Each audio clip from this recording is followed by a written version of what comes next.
In Texas, a raging fire turns a couple's home into a death chamber. Investigators believe it's arson, but they'll need an expert to sniff out the truth. After a student in Illinois disappears, police fear that she's the victim of a murder.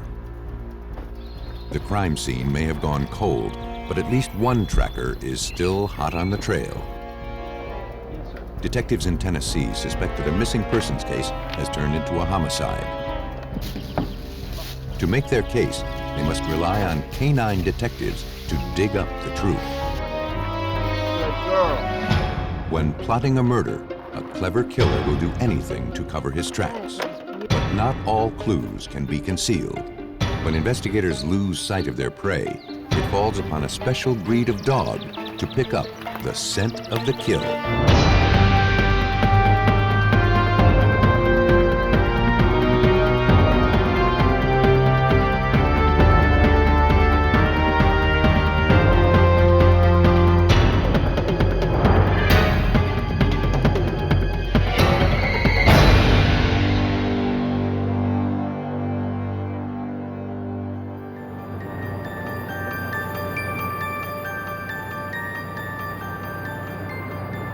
On June 8, 1994, around 3:15 a.m., a pizza delivery man in the rural community of Belleville, Texas, was on his way home after working the late shift.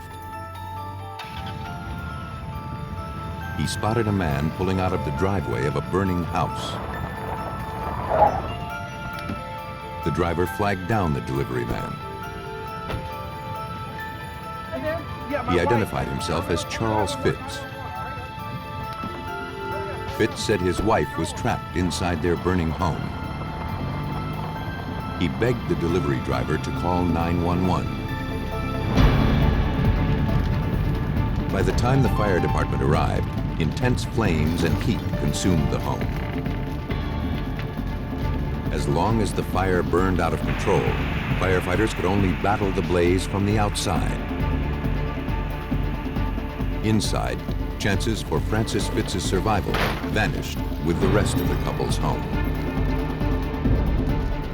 Emergency medical technicians arrived to treat Charles Fitz. Disoriented and upset, he blamed the fire on the cheap wiring that ran through their home. With difficulty breathing, Fitz was transported to the hospital for treatment of smoke inhalation. By the time the flames were extinguished, some 3 hours later, the house was reduced to a smoldering pile of rubble. Somewhere inside was the body of Francis Fitz. Detectives began their routine investigation into the cause and origin of the deadly fire. They started with a visit to Charles Fitz, who was recovering in the hospital. Fitz told them that he'd fallen asleep that night on the sofa. In the early morning hours, he woke up to a house filled with smoke. He tried to get to the bedroom to save Frances, his wife of 17 years. But the smoke and flames were too intense. He'd tried repeatedly to get back into the house, breaking several windows in the process. But all of his rescue attempts failed. It was a harrowing account. But to investigators at the Austin County Sheriff's Department, the story was at odds with Fitz's physical condition. Sheriff's Deputy Richard Holloman explains. According to what he was telling us, there should have been, some burn marks on his arms, his face, and should have singed hair, but of which he had none. The next morning, investigators proceeded to the fire scene. Francis Fitz was found in what used to be the couple's bedroom. Her charred remains were transported to the morgue. The medical examiner would later confirm that the cause of death was smoke inhalation.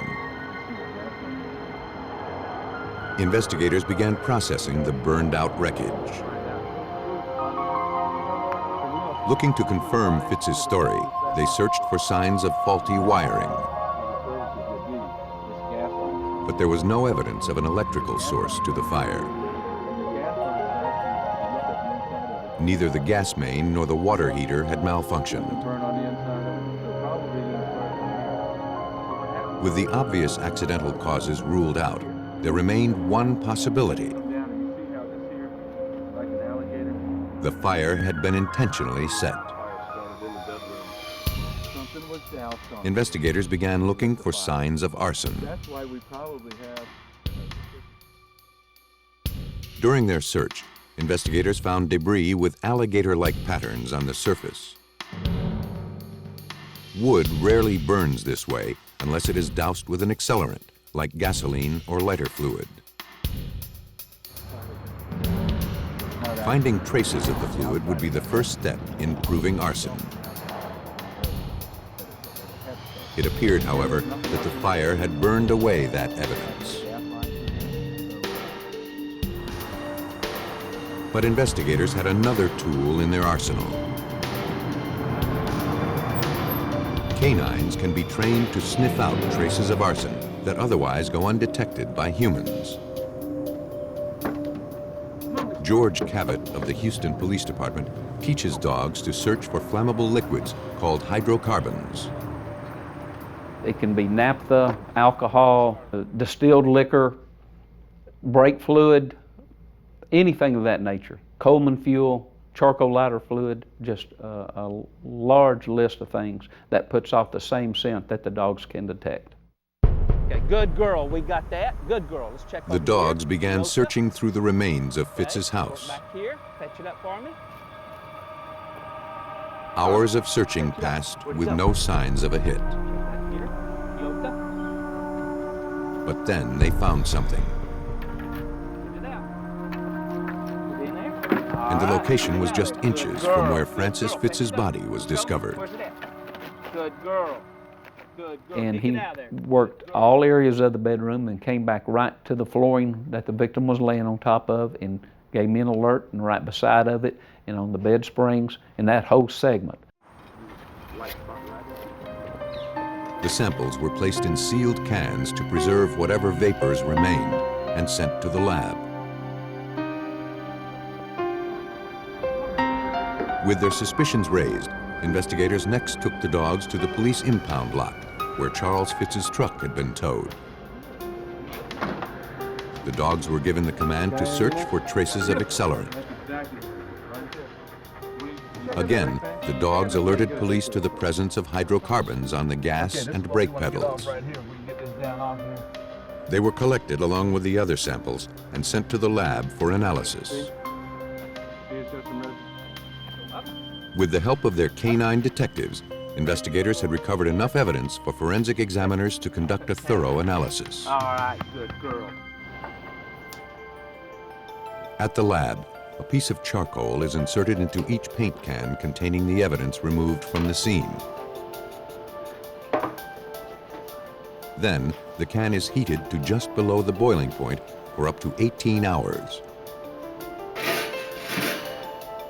During that time, the charcoal absorbs any hydrocarbon vapors.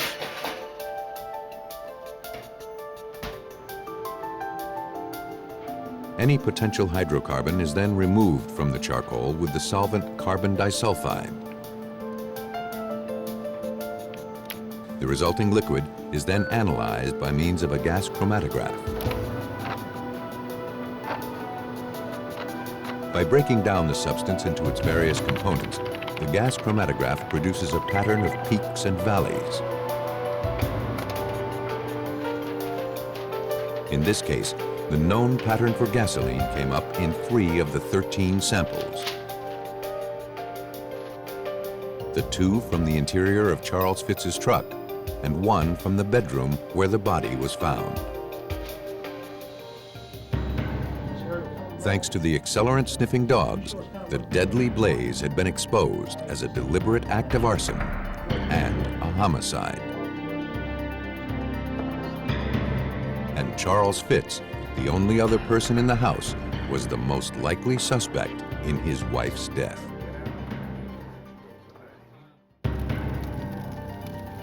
Police in Belleville, Texas, investigating the death of Francis Fitz, killed in a house fire, believed they had uncovered a murder. Since he was the only other person in the house, Francis's husband Charles was the prime suspect. Travis Kane, the district attorney of Austin County, began delving into Charles Fitz's background. The family of Francis Fitz told us that Charles Fitz was a braggart person who really never held a job. He was somebody who wore flashy jewelry, somebody who wore big hats and big boots, who bragged a lot and made a lot of noise about what he was going to do, but never really did anything. Through family members, police learned that Frances, a secretary, was the breadwinner of the family, even though she struggled with debilitating arthritis. I thought I just fixed us some spaghetti. She was dedicated to taking care of Charles and never spoke poorly of him. Though Charles rarely gave anything of himself in return, the marriage seemed solid to outside observers. Having found no obvious marital problems, police struggled to find a motive for the deadly fire. Perhaps in one of Charles's many unsuccessful business ventures, he had made enemies. Someone seeking revenge against him could have set the fire. Detectives decided to take a closer look at some of his former associates. As investigators continued looking for answers, Francis's relatives sifted through the wreckage, looking for any mementos of their lost loved one. During their search, they found some documents that had survived the fire.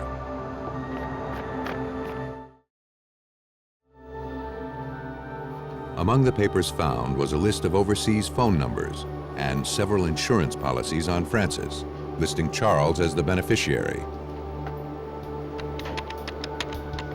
Investigators immediately contacted the insurance agent. They learned that Charles Fitz had recently made changes to the policies. In the months before the fire, he had upped the amount of the insurance on Francis's life and on the home. The agent told investigators that Charles Fitz stood to gain $824,000 from the deadly fire.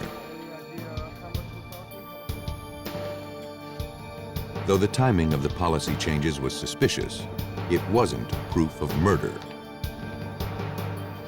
And investigators still had to rule out the possibility that someone other than Charles Fitz had committed the crime. But all of Charles's past business associates had been dismissed as potential suspects. Now, investigators had to determine why Charles Fitz would want his dedicated and supportive wife dead. For answers, they turned to the only other piece of evidence that survived the fire. One of the overseas phone numbers led investigators to a young Englishwoman named Tracy Munns, who was living in the Philippines. Tracy reluctantly told investigators that she had had an affair with Charles Fitz while she attended college in Texas. She claimed that they planned to marry after she graduated. Is that what you think? Who told you that? Charles had agreed to leave his wife. Yeah. Okay, look, yeah, I'm married, but I just don't know. But Tracy grew frustrated when Charles didn't keep up his end of the bargain. She moved to the Philippines and tried to cut ties. Charles wouldn't let it go. Then in June of '94, he called her and said, "My wife is gone, I'm free to come down to you." And she said, "No, I don't want to have anything to do with you." And that was the last time she spoke to Charles Fitz. By killing his wife, investigators believed that Charles Fitz was clearing the way to be with his mistress. tell you what, let me... The insurance payoff would give him enough money to start a new life overseas. Though Tracy Munns had provided investigators with a possible motive, they needed to find proof that Fitz had planned his wife's murder. Poring over the suspect's financial records, investigators learned that Charles Fitz had sold his second car, a Mercedes, shortly after the fire. Though it didn't seem like much of a clue, they tracked down the classified ad and the man who bought the car. To investigators, the language of the ad was telling. It read, 1983 Mercedes, must sell, leaving country. The man who bought the car said that during the sale, Fitz told him that he was unmarried. The ad and the information from the car buyer, in addition to the arson uncovered by the accelerant-sniffing dogs, was enough for investigators to arrest Charles Fitz for murder. Detectives theorized that Charles Fitz believed he had everything to gain from torching his house and killing his wife. Not only would it give him a huge amount of money, it would clear the way for him to be with his young lover. But he would be disappointed. 1 week after the fire, Fitz proposed to Tracy, only to find that she'd already married someone else. On February 2nd, 1996, Charles Fitz was found guilty of capital murder. He was sentenced to life in prison. By picking up the scent of arson, dogs in Texas brought a killer to justice. But in the Midwest, police couldn't prove a murder had been committed until they got some help finding the victim. On March 5th, 1987, a distraught father contacted the Champaign, Illinois Police Department. Ludwig Warner believed his 22-year-old daughter Karen was missing. It was a Thursday, and he hadn't seen her or her car since Monday morning. Her purse, wallet, and eyeglasses were also gone. His daughter frequently spent the night at friends' homes, but she'd never been gone for this long without checking in. The next day, detectives questioned Karen Warner's friends. Like the young woman's father, none of them had seen her in 4 days. One close friend told investigators that over the last week she hadn't noticed anything unusual about Karen's behavior. Though Karen had recently lost her job, she was looking forward to resuming her college career in the fall. Karen hadn't mentioned any plans to travel. But that didn't mean that she hadn't taken an unexpected trip.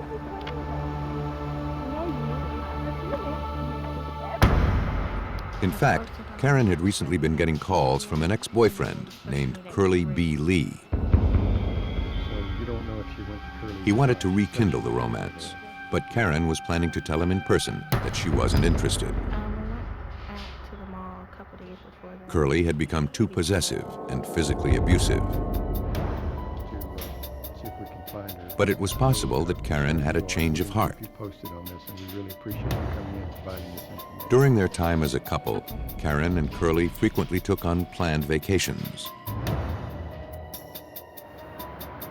Investigators at the Champaign Police Department believed there was a reasonable explanation for Karen's disappearance. Sergeant Jim Luking explains. She was gone, he was gone, and her car was gone. It could very well have been that they decided to go off together, which wouldn't be all that unusual for two people to decide to do that. To find out, investigators paid a visit to Curly Lee. When they were led into his rooming house, they found that Curly and his clothes were gone. and nothing seemed out of the ordinary. But Karen's family didn't buy it. Desperate for answers, they urged the media to get involved. Hoping to generate a lead, pictures of Karen, her car, and of Curly were published in the area newspapers, along with details of her disappearance. Her name is Curly B. Lee. No one responded about Karen, but someone had seen Curly. The caller reported that a friend of hers had driven Curly to the bus station 2 days after Karen's disappearance. Curly said he was heading south to his mother's house in Hughes, Arkansas. Champaign police contacted law enforcement in Arkansas and asked them to speak with Curly.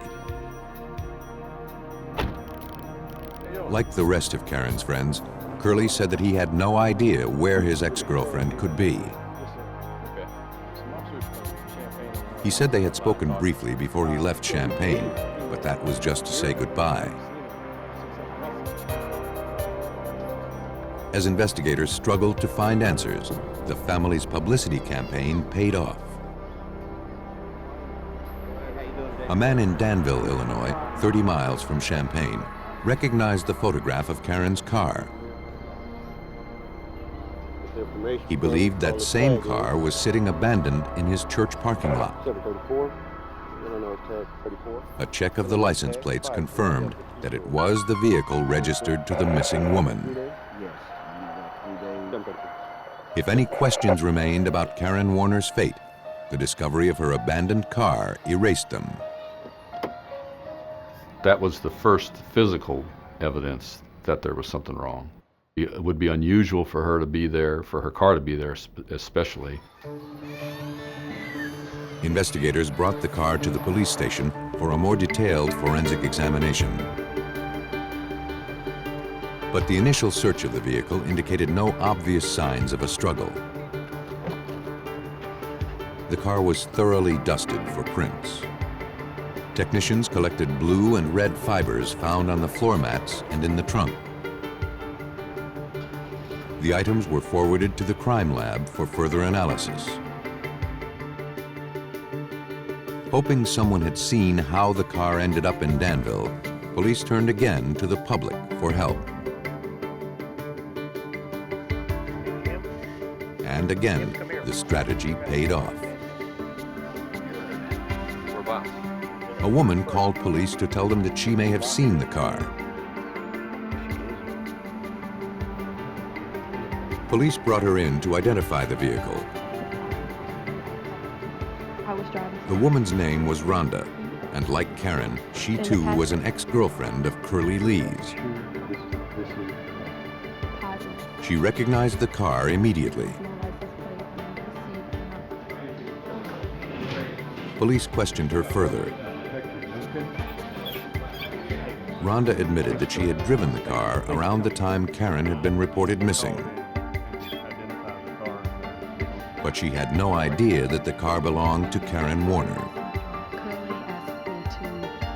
She told investigators that Curly had called her one night asking for a favor. He said he was going to return the car to a friend. He needed to return a car to a friend in Danville and asked her to drive him because he didn't have a license.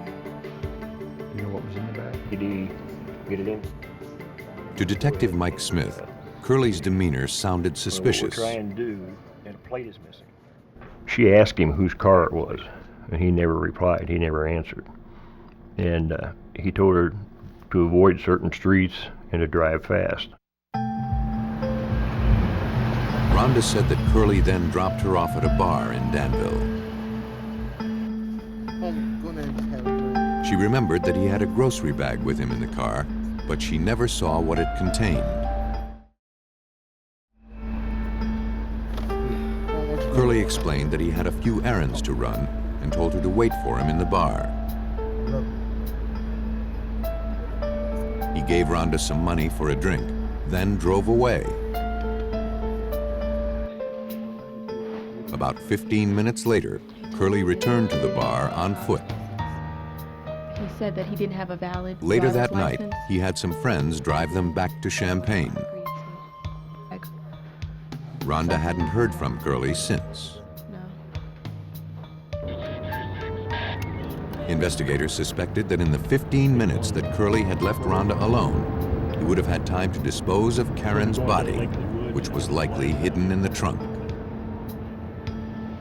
They believed he then abandoned the car in the church parking lot, located just a few blocks away, and then returned to the bar on foot. They now focused their attention to finding Karen Warner's body, and they believed it was in the wooded area behind the bar. He was only gone long enough that he couldn't have gone very far to place the body anywhere else, so it had to be down there, in our opinion, it had to be down there in the weeds or in the brush or in the river. But finding a body in this densely wooded area would be difficult. There were no obvious grave sites. And in the cold air, any smell of decomposition had been hampered. After 2 days of searching, the team had reached their limits. But investigators had one more option. They called upon the expertise of Joyce Fairs, a dog handler from nearby Urbana, Illinois.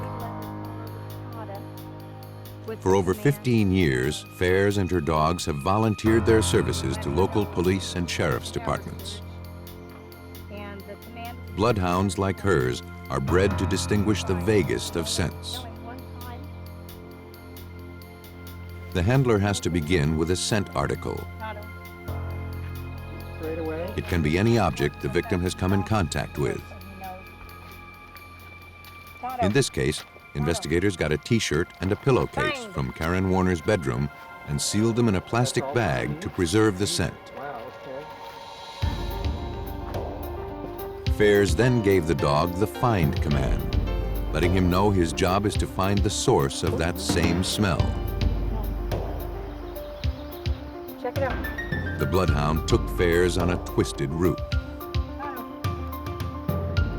3 times he brought her down close to the river, as if someone had carried Karen's body, looking for a place to hide her, then deciding against it. Then the dog led Fairs to a deep ravine. But it would have been difficult for anyone to cross this gorge carrying a body. Investigators knew that the body had to be near. Within 15 minutes, the dog closed in on an area of brush. At first, Joyce thought he'd lost the scent, but then, in a slight depression covered with brush, she caught a glimpse of a red sweater and a human hand.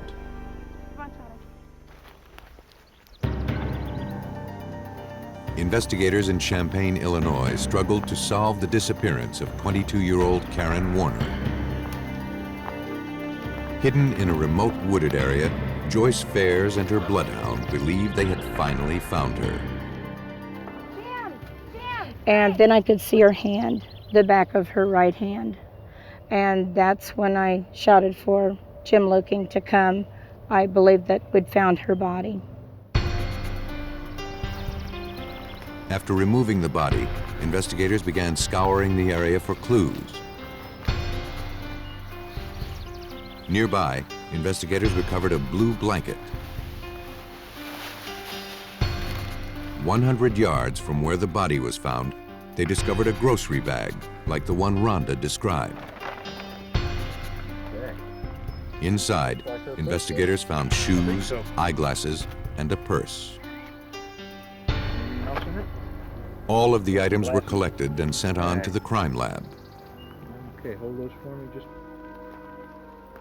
Joyce Fairs and her dog had uncovered a homicide, and investigators had little doubt that they had found Karen Warner. Using dental records, the medical examiner confirmed that the remains were those of Karen Warner. And a fracture to one of the bones in her throat told him that the young woman had been strangled to death. The lack of defensive wounds and other injuries suggested that Karen had been caught off guard. Now, investigators had to make a murder case. And Karen's ex-boyfriend, Curly B. Lee, was their prime suspect. They turned to the crime lab for help. Examiners confirmed that blue fibers recovered from the victim's clothes matched the fibers from the blue blanket found near the body. Next, the blue fibers from the crime scene and red fibers taken from Karen's sweater were compared against the blue and red fibers found in the trunk of Karen's car. All of the fibers matched. Examiners had proven that Karen Warner had been wrapped in a blanket and then placed in the trunk of her car. And the last person known to have driven the vehicle was Curly B. Lee. Illinois police now had enough evidence to arrest him for murder. But as they headed south to Arkansas to pick him up, they learned from authorities that Curly had fled again. But this time, police quickly tracked him down. By canvassing bus stations, Arkansas police learned that Curly had just purchased a ticket to Palm Beach, Florida. Investigators contacted law enforcement in Palm Beach. They staked out the bus station, waiting for the unsuspecting fugitive to arrive. Curly was arrested and extradited to Illinois.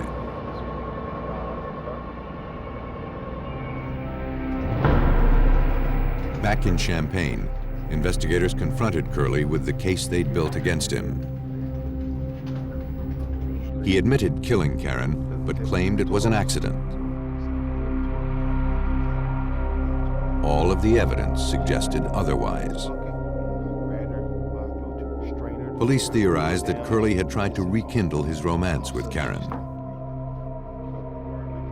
But when Karen refused his advances, he erupted into a rage. He didn't like to lose anything, and he decided that he was going to teach her a lesson. Now, whether he intended to kill her or accidentally killed her, I don't know, but I think if you strangle somebody, you intend to kill them. After killing her, Curly struggled to come up with a plan to cover up his crime. He collected Karen's belongings in a grocery bag and then searched for a blanket to wrap the body in before carrying her out to the trunk. Later that night, after dropping Rhonda off at the bar, he drove behind the property and searched for a place to get rid of his victim. In an effort to make it appear that Karen had simply taken off, he drove her car to a nearby church and abandoned it.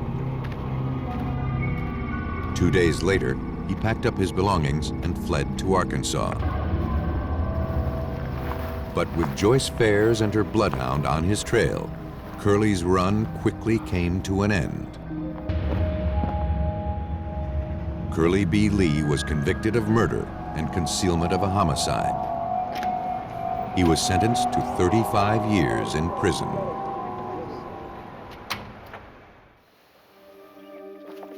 In the Karen Warner case, the dog had to follow a trail that was 7 days old. To solve a murder in Tennessee, another canine will have to track a scent buried for almost a year. In June of 1996, Ray and Fleeta Holliday went to the Tennessee Bureau of Investigation for help in finding their 39-year-old daughter, Kathy Beadle. So tell me what you found out. In April, they said, they received a letter from her saying that she discovered she had cancer and was headed to a clinic in Toronto for experimental treatment. She said that she didn't want any direct contact with them during the therapy. From then on, Kathy communicated only by fax. The typed messages were brief and impersonal, completely out of character for their daughter. Fearing that Kathy might be going through some kind of emotional breakdown, Ray went to Toronto to find his daughter. He got the address off a Father's Day card Kathy had sent the month before. As he approached the front of the treatment center, a panic set in. The address belonged to a run-down and abandoned building. There was no cancer treatment center and no clue to his daughter's whereabouts. Fleta Holliday added that just before her daughter disappeared, Kathy was considering leaving her husband, Tony Vick. But Kathy had 2 children from a previous marriage to think about. Her first husband had died tragically in a plane crash. As part of the insurance settlement, Kathy received $8,000 a month. Though she had become wealthy as a result, she wanted her kids to have a father figure. But Kathy seemed to have fallen out of love with Tony. And though he made every attempt to get back in her good graces, Kathy didn't want to talk to him. She told her mother that she might need some time to herself in the near future to sort things out.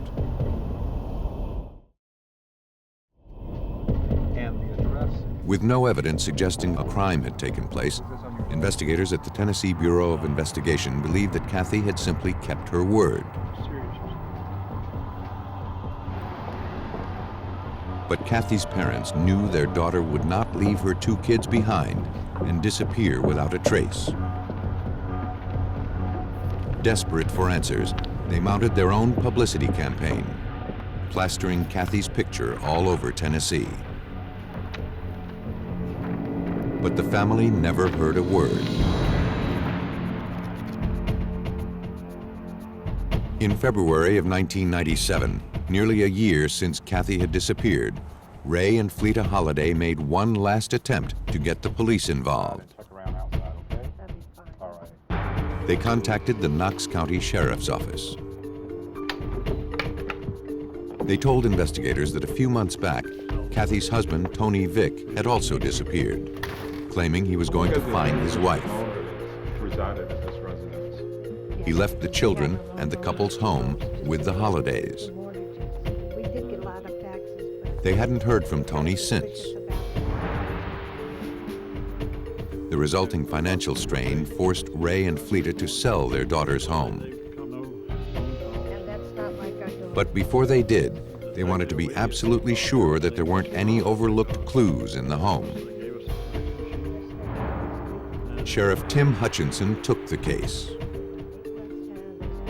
Once we learned that all the events that had occurred prior to us being notified that, number one, she was missing from our jurisdiction, and second, it had been a long period of time. That's hard to follow up and start an investigation when that much time has lapsed. Investigators processed the empty home, searching for any clues that could help them determine Kathy Beadle's fate. But since the home had been placed on the market, a vast amount of potential evidence had been destroyed.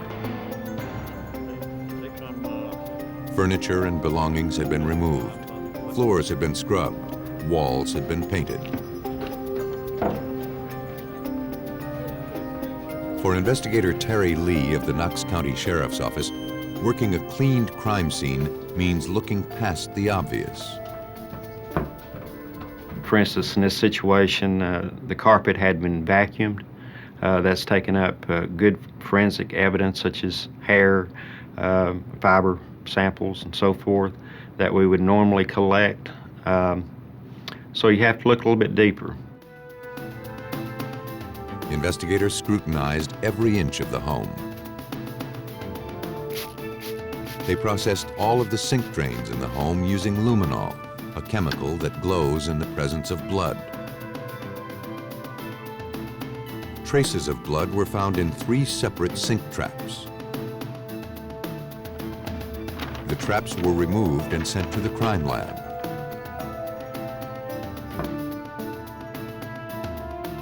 Investigators determined that the blood found in the sink was human. But the samples were too deteriorated for a more comprehensive analysis. Still, the presence of so much blood led detectives to suspect something violent had happened in the couple's home.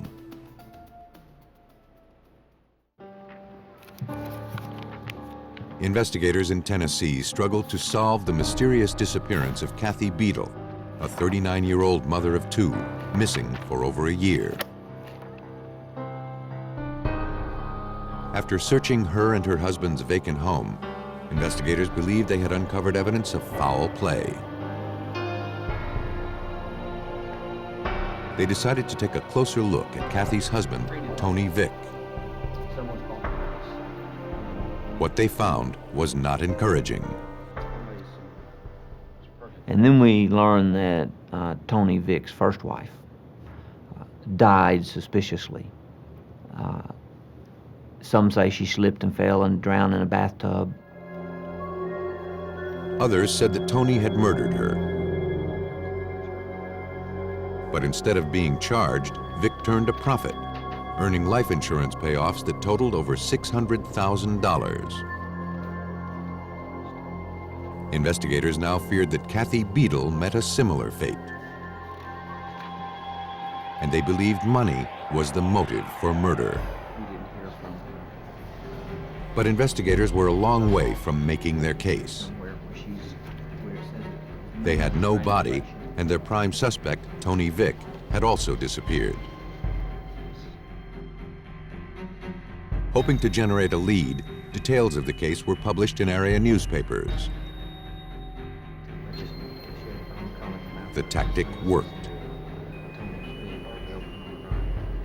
The owner of a local consignment shop called police. She recognized Tony Vick. They belong to my wife. The woman stated that a few months back, a man dropped off a lot of expensive clothing. He seemed glum and told her that his girlfriend had just died of cancer. He told the owner that he would return for the check once the clothes had been sold. He never did. The check, made out to Tony Vick, remained unclaimed. For investigators, Tony's statements to the consignment store owner had a very clear meaning. That tells us that, she's definitely deceased. We just need to keep digging, need to keep looking until we can find her body. To build their case against Tony Vick, Knox County sheriffs needed to know his every move prior to his disappearance. Investigators tracked down the nanny who took care of his and Kathy's children. She hadn't observed any violence between Kathy and Tony, nor did she notice any sign of struggle in the home following Kathy's disappearance.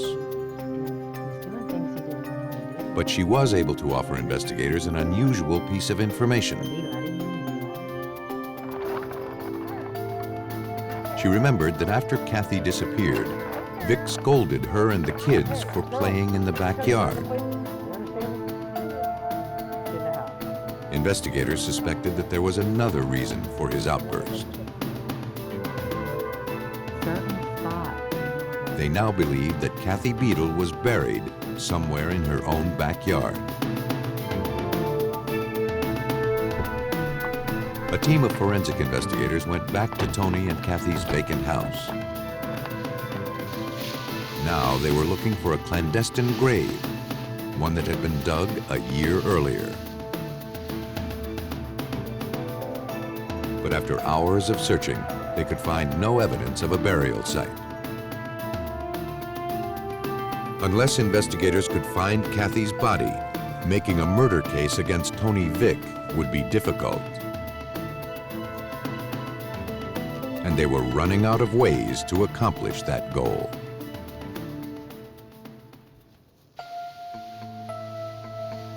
In Tennessee, investigators from the Knox County Sheriff's Department believed their missing person, Kathy Beadle, had been murdered. And they believed her body had been buried somewhere in her backyard. But hours of exhaustive searching yielded no clues. Investigators had one more option. At Knox County's Canine unit, dogs are trained to search for a variety of scents, from narcotics to explosives to fugitives. Working with dogs since 1994, Sergeant Robert Spangler has come to appreciate the animal's ability to pick up where the human senses leave off. Their sense of smell is 200,000 times to 500,000 times what a human is. And that's basically what they're good for.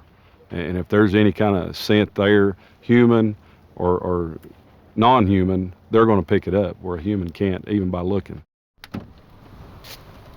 But even Sergeant Spangler had doubts as to whether the dog could detect the body after it had been buried for a year. In March of 1997, he and his dog were brought to Vic's backyard, where he gave his partner the command to search for a human scent. As they approached a pile of wood, he noticed the signs of an alert. The dog was telling them to dig beneath the wood pile. Shortly after they began digging, investigators struck a layer of concrete. Knowing that evidence could be anywhere, they carefully sifted through the soil. As they dug further with their hands, trying not to break the concrete, they realized that the dog had discovered a grave. In the concrete, they could see the outline of a body.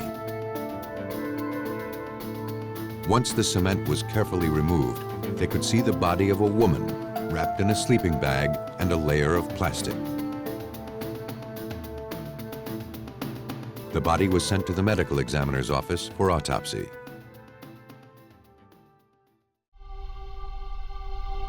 The medical examiner confirmed through dental records that this was the body of Kathy Beadle. Some snapped cartilage in her neck told her that she died from strangulation. Someone had killed her with his bare hands. That someone, investigators believed, was her husband, Tony Vick. The Sheriff's Department finally had the evidence they needed to secure an arrest warrant for Tony Vick. But they still didn't know where he was.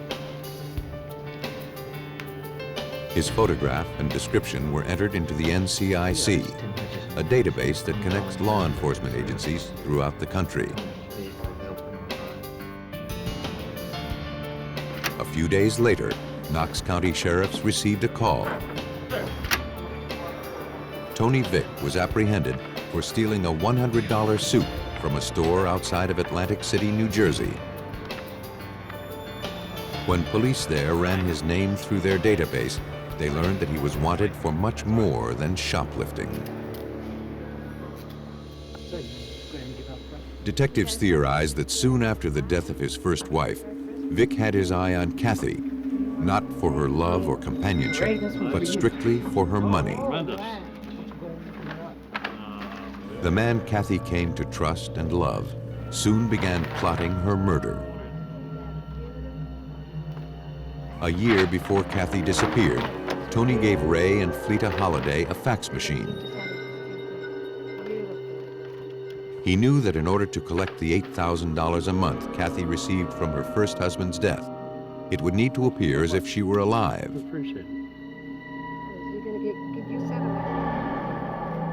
In April of 1996, after all of the elements of his plan were in place, Tony Vick carried out the murder in the couple's home.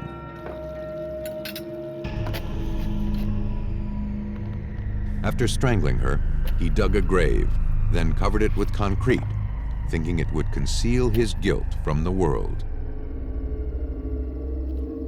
He then sent faxes to the family in Kathy's name, assuring them that their daughter was alive.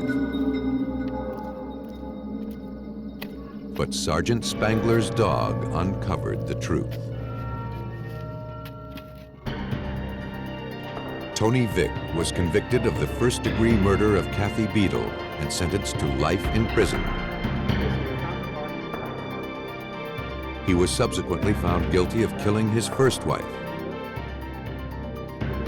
He received an additional life sentence. When the human senses reach their limit, man's best friend can become a detective's greatest asset. Whether they're used to sniff out arson, track a missing person, or uncover a hidden grave, no rival can beat the dog when it comes to finding the scent of the kill.